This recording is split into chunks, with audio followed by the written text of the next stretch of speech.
নারীর এই কেমন কথা, বোরকা দেখলেই মাথা ব্যথা। বেহায়া নারীদের কেমন কথা, ইসলাম নিয়ে ওদের মাথা ব্যথা। আবার পর্দার কথা যখন বলি, আবার পর্দার কথা যখন বলি, তখন বলে ফতোয়াবাজি। বিদ্রোহী বিদ্রোহী বিপ্লবী প্রতিবাদী, আমি মৌলবাদী। বিদ্রোহী বিপ্লবী প্রতিবাদী, আমি মৌলবাদী। কি মনে করে ওই হনুমান, দাড়ি টুপি দেখলেই তালেবান?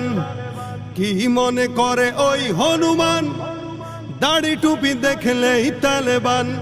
আবার সিংহের চেয়ে বেশি ভয় পায়, আবার সিংহের চেয়ে বেশি ভয় পায় মাথায় পাগড়ি দেখে যদি বিদ্রোহী।